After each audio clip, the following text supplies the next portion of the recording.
नमस्कार। पंजाब केसरी टीवी देख रहे सभी क्या हुआ है। इसी बीच जो है जिस तरह से कमेटी का गठन,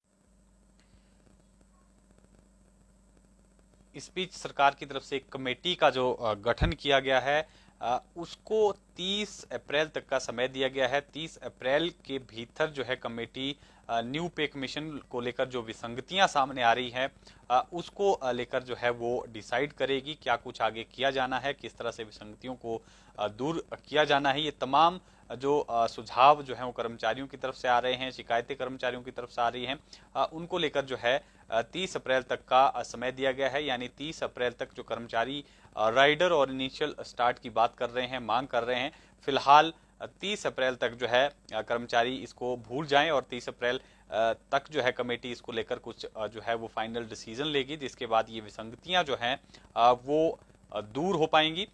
उसके बाद जो है जो नेक्स्ट सरकार की प्लानिंग है वो सामने आ पाएगी। लेकिन फिलहाल 30 अप्रैल तक जो है कर्मचारी भूल जाएं कि इनिशियल स्टार्ट और जो राइडर का इशू है उसको लेकर कुछ निर्णय जो है वो हो पाएगा। तो ये एक बड़ा ऐलान जो है आज सरकार की तरफ से किया गया है। जो पे कमीशन रिवाइज हुआ है उसकी जो कमियां उसमें रह गई हैं, कर्मचारी जिसको लेकर आंदोलनरत हैं, उनको लेकर जो है ये बड़ा निर्णय जो है आज सरकार ने लिया है। कमेटी हालांकि पहले ही गठित कर दी गई थी 21 फरवरी को, लेकिन अब जो विसंगतियां इसमें पाई जाएंगी उसको लेकर एक टाइम बाउंड पीरियड भी दिया गया है। यानी तकरीबन 2 महीने का ये समय रहेगा। 2 महीने के भीतर जो है ये कमेटी अपनी रिपोर्ट जो है वो सरकार को सबमिट करेगी और उसके बाद सरकार आगामी जो निर्णय है वो ले पाएगी। इसके बाद बात कर लेते हैं जिस तरह से बजट सत्र का आज आगाज हुआ है और पहला दिन ही हंगामेदार रहा है। राज्यपाल के अभिभाषण से बजट सत्र की शुरुआत हुई, लेकिन जो विपक्ष है वो पूरा अभिभाषण सुनने से पहले ही सदन से बाहर चला गया, वॉकआउट कर दिया। साफ तौर पर विपक्ष का आरोप था कि जो ये अभिभाषण है झूठ का पुलिंदा है, जमीनी हकीकत जो है कुछ और ही है। सरकार जो है धरातल पर जो योजनाएं हैं वो नहीं उतार पाई है, लोगों को राहत नहीं मिल पाई है और यही कारण है कि लोग जो हैं वो आज सड़कों पर हैं। कर्मचारियों को लेकर भी विपक्ष ने आरोप लगाए हैं कि कर्मचारी भी सरकार से खुश नहीं है। तो इसको लेकर आज पहला दिन ही हंगामे की भेंट रहा और मुख्यमंत्री ने भी साफ तौर पर विपक्ष के इस रवैये में जो है हैरानी जताई और कहा कि विपक्ष के पास मुद्दा नहीं है और एक रिवायत जो है विपक्ष की सदन से वॉकआउट की हो गई है। इसी रिवायत के चलते आज भी विपक्ष सदन की कार्रवाई से बाहर निकला है, जबकि प्रदेश में अभूतपूर्व विकास जो है 4 सालों में हुआ है। स्वास्थ्य क्षेत्र का उन्होंने जिक्र किया और शिक्षा के क्षेत्र का उन्होंने जिक्र किया। तमाम जो क्षेत्र है उसमें उन्होंने विकास के दावे किए, लेकिन विपक्ष इनसे मानने से जो है वो मानने में जो है वो गुरेज कर रहा है। विपक्ष आरोप लगा रहा है कि सरकार हर मोर्चे में फेल होगी। तो पहला दिन हंगामेदार रहा और इसके बाद मुख्यमंत्री ने आज जो अपने तेवर है सख्त मिजाज में कर्मचारियों को भी जो है चेतावनी देते हुए कहा है कि जो कर्मचारी सरकार पर दबाव बना रहे हैं, आंदोलन की राह अपना रहे हैं और एक जो आंदोलन के माध्यम से सरकार को डराने की कोशिश कर रहे हैं कि अगर आंदोलन करेंगे तो उनकी मांगे मान ली जाएंगी। साफ तौर पर मुख्यमंत्री ने कहा है कि जो आंदोलन कर रहे हैं उनकी मांगों को सरकार नहीं मानेगी। हाँ, अगर कर्मचारी जो है सौहार्दपूर्ण रवैये से जो है अपनी मांगों को सामने रखते हैं, बातचीत से जो है वो मसलों को हल करने को लेकर आगे आते हैं, तो सरकार जो है जरूर उन पर जो है वो विचार करेगी और जो करने योग्य होगा उसको किया जाएगा। लेकिन अगर आंदोलन और अगर दबाव बनाने की सरकार पर कोशिश की जाएगी तो ये बर्दाश्त नहीं होगा। और साफ तौर पर उन्होंने कर्मचारियों को चेतावनी भी दी है कि नियमों के खिलाफ जाकर जो कर्मचारी आंदोलन कर रहे हैं उनके खिलाफ कड़ी कार्रवाई अमल में लाई जाएगी। साफ संकेत उन्होंने कर्मचारियों को लेकर ये दिए हुए हैं और काफ़ी जो है तल्ख उनके आज तेवर दिखे। इसके अलावा क्योंकि ओपीएस बहाली को लेकर भी आज मंडी से शिमला चलो पद यात्रा का आगाज हुआ है और इसी के चलते मुख्यमंत्री ने आज जो एनपीएस महासंघ है उनके जो कर्मचारी नेता हैं उनसे एक मीटिंग भी की है। हालांकि मीटिंग में कुछ निकल नहीं पाया है, लेकिन मुख्यमंत्री ने उनके साथ वार्ता की है, उनके जो मांगे हैं उनको सुना है और साफ तौर पर फिलहाल इस पर कोई निर्णय नहीं हो पाया है। लेकिन हो सकता है कि जिस तरह से राजस्थान में भी आज ओपीएस बहाली का निर्णय जो है सरकार ने बजट भाषण में किया है, और हो सकता है कि हिमाचल में भी जो ओपीएस की मांग कर्मचारी कर रहे हैं उनके लिए कुछ राहत जो है वो सरकार इस बजट भाषण में जो 4 मार्च को होगा मुख्यमंत्री दे। लेकिन फिलहाल आज की जो मीटिंग रही है उसमें कोई नतीजा नहीं निकल पाया है। लेकिन मुख्यमंत्री ने कहा है कि वार्ता के लिए रास्ते खुले हैं और सरकार जो है कर्मचारियों के तमाम मसलों को लेकर गंभीर है। लेकिन अगर आंदोलन की रणनीति अपनाएंगे तो वो कामयाब नहीं होगी। जो है सरकार जो है वार्ता के लिए तैयार है। स्वार्थपूर्ण रवैये से अगर बात रखते हैं कर्मचारी तो उस पर गौर किया जाएगा। लेकिन हो सकता है कि बजट भाषण में जो है बड़ा ऐलान मुख्यमंत्री इस बार करें ओपीएस को लेकर, जिस तरह से दूसरे राज्यों में इसकी शुरुआत हो गई है। राजस्थान से आज इसकी शुरुआत हुई है। हालांकि राजस्थान में जो सरकार है वो कांग्रेस की है और ओपीएस को लेकर कांग्रेस का भी यही स्टैंड है कि कर्मचारियों की मांग पूरी होनी चाहिए। हिमाचल प्रदेश में भी जो विपक्षी दल कांग्रेस है, साफ तौर पर उन्होंने कहा है कि अगर उनकी सरकार सत्ता में आती है तो सबसे पहले ओपीएस बहाली का काम जो है सरकार करेगी। तो कहीं ना कहीं विपक्ष भी जो है एनपीएस कर्मचारियों के साथ ओपीएस बहाली को लेकर सरकार पर दबाव बना रहा है। अब देखना होगा कि सरकार जो है इस ओर क्या कदम उठाती है। हालांकि कमेटी का गठन इसको लेकर भी जो शीतकालीन सत्र हुआ था उसमें कहा गया था कि कमेटी का इसके लिए गठन किया जाएगा और इस पर विचार किया जाएगा।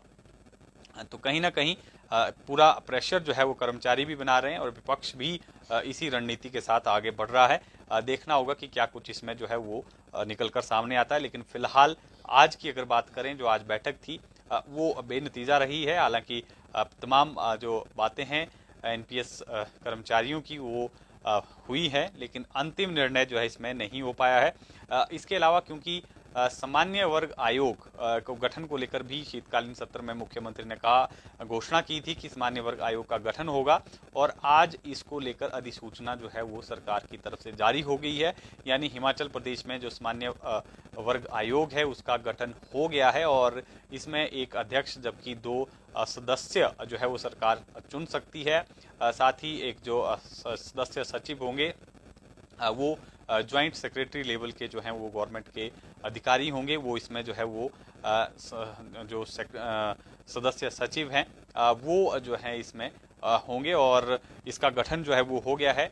जबकि जो स्वर्ण समाज के जो नेता हैं रोमित सिंह ठाकुर, उन्होंने पहले ही 16 मार्च तक सरकार को इसको लेकर निर्णय दिया था। अगर बजट सत्र से खत्म होने तक सरकार इसको लेकर अधिसूचना जारी नहीं करती है तो उन्होंने 16 मार्च को शिमला बंद का ऐलान किया था और आज जो है ये बड़ा निर्णय सरकार ने लिया है। तमाम इसमें जो औपचारिकताएं हैं वो निभाई जाएंगी और साफ तौर पर इसमें कहा गया है कि हिमाचल प्रदेश में सामान्य वर्ग आयोग जो है वो गठित होगा और जो सामान्य श्रेणी के जो लोग हैं उनके तमाम जो मसले हैं, उनकी तमाम जो मांगे हैं उन पर जो है वो ये आयोग स्टडी करेगा और सरकार किस तरह से सामान्य वर्ग के जो लोग हैं उनके हितों की रक्षा करे, उनके लिए जो है वो काम करे। ये सुझाव जो है वो आयोग की तरफ से जाएंगे सरकार को और सरकार उस पर काम करेगी। और इसके अलावा जो सरकार की योजनाएं हैं उसको लेकर भी जो ये आयोग है वो रिव्यू करेगा कि लोगों को इससे कितना फ़ायदा मिल रहा है, अगर फ़ायदा नहीं मिल रहा है तो क्या कारण है, किस तरह से सरकार जो है योजनाओं को इम्प्लीमेंट करे। तमाम विषयों को लेकर ये आयोग जो है वो स्टडी करेगा और स्टडी करने के बाद सरकार को जो सुझाव है वो दिए जाएंगे जिस पर सरकार काम करेगी। तो ये बड़ा निर्णय जो है आज सरकार की तरफ से किया गया है। इसके अलावा बात कर लेते हैं कांग्रेस नेता आनंद शर्मा की। आज आनंद शर्मा जो है वो शिमला पहुंच चुके हैं। बीते रोज जो है वो हिमाचल एंटर किए थे और भव्य स्वागत जो है उनका रास्ते में जुटे हैं। कहीं ना कहीं जमीनी जो राजनीति हिमाचल प्रदेश की है उसको जो है वो खंगालते हुए आनंद शर्मा शिमला पहुंचे हैं। हालांकि इससे पहले भी वो शिमला आए हैं। साफ तौर पर उन्होंने कहा भी है कि शिमला और हिमाचल उनका घर है, उनका दौरा यहाँ आना जो है वो स्वागत योग्य है ही। इसको किस तरह से, तो जिस तरह से आनंद शर्मा आज शिमला पहुंचे और उन्होंने साफ तौर पर कहा है कि हिमाचल उनका घर है और हिमाचल की राजनीति से वो पिछले लंबे अरसे से लगभग 50 सालों से जुड़े हुए हैं। और क्योंकि इस साल इलेक्शन है, चुनावी वर्ष है, ऐसे में आनंद शर्मा का हिमाचल का ये दौरा काफी सुर्खियों में है। और कहीं ना कहीं एक जो वीरभद्र सिंह के बाद हिमाचल प्रदेश में जिस तरह से कौन जो है कांग्रेस का भावी नेता होगा, जो पूरी कांग्रेस को संभालेगा, इसको लेकर जो है वो तमाम जो रस्साकसी है वो नेताओं के बीच में चल भी रही है। इस बीच आनंद शर्मा का ये दौरा काफी महत्वपूर्ण माना जा रहा है। हालांकि उद्घाटन जो है कम्युनिटी हॉल और वृद्धाश्रम का करना है उन्होंने एक मशोबरा और क्लिस्टन में, उसको लेकर वो पहुंचे हैं। लेकिन कहीं ना कहीं इस दौरे को जो है कांग्रेस के भावी यानी भविष्य को देखते हुए जोड़ा जा रहा है। अब देखना होगा कि किस तरह का उनका ये दौरा रहता है, क्या कुछ आगे निकलकर सामने आता है। और कोविड की अब बात कर लेते हैं। कोविड की आज की अगर बात करें तो 7 मौतें हिमाचल प्रदेश में हुई है और 190 नए केस जो हैं हिमाचल प्रदेश में आज रिपोर्ट किए गए हैं। तो कोविड हालांकि आज केसेस कम है, लेकिन डेथ रेट जो है लगातार हिमाचल प्रदेश में चिंता का सबब बना हुआ है। जिस तरह से मृत्यु जो है वो हर रोज हो रही है। 7 लोगों की आज भी कोविड के कारण जो है हिमाचल प्रदेश में मृत्यु हुई है। ये कहीं ना कहीं चिंताजनक है। कोविड से हालांकि केसेस जो हैं जरूर कम हुए हैं, लेकिन जो डेथ का आंकड़ा है, मरने वालों की जो संख्या है, वो कहीं ना कहीं चिंता का सबब जो है वो बनी हुई है। हर रोज जो है वो डेथ बहुत ज़्यादा हो रही है। कल भी 8 लोगों की मृत्यु हुई थी, आज भी जो है वो 7 लोगों की मृत्यु हुई है। इन 7 लोगों में 3 लोग जो हैं वो कांगड़ा के हैं, जिसमें 80 साल की एक महिला है और 74 साल के एक व्यक्ति हैं और 68 साल के एक दूसरे व्यक्ति हैं, इनकी भी मृत्यु हुई है। और मंडी से 55 साल के एक व्यक्ति हैं, इनकी मृत्यु हुई है।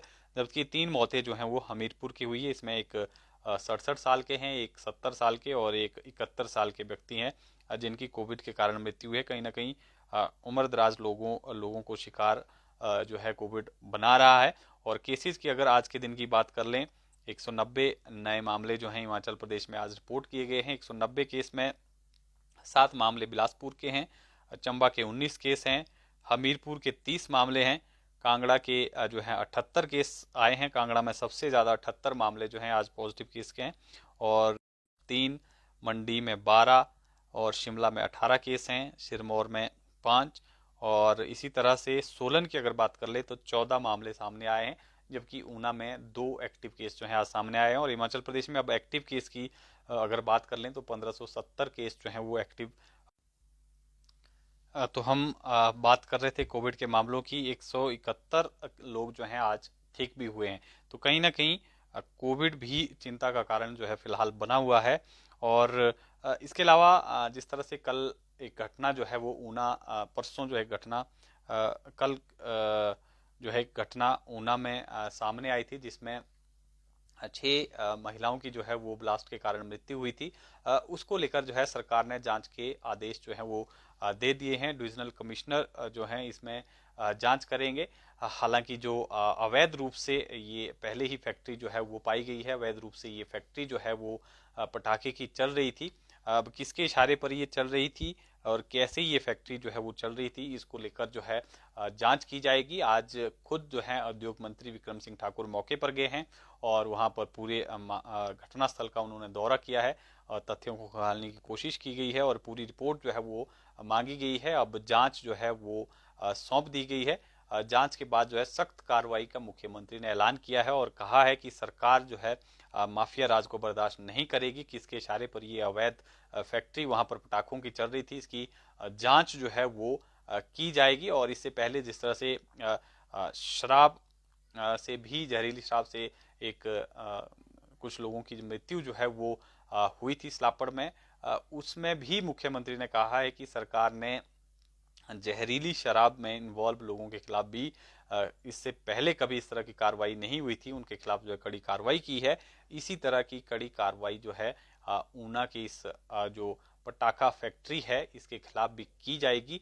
और भविष्य में भी सुनिश्चित किया जाएगा कि इस तरह से जो इलीगल फैक्ट्रीज या दूसरे शराब माफिया जो है पनप रहे हैं, इनको कैसे जो है इन पर रोक लगाई जाए, इसको लेकर जो है सरकार बड़ा निर्णय लेगी, बड़ा फैसला लेगी और शिकंजा जो है इस पर सरकार कसेगी। इस तरह का मुख्यमंत्री का साफ तौर पर संकेत थे।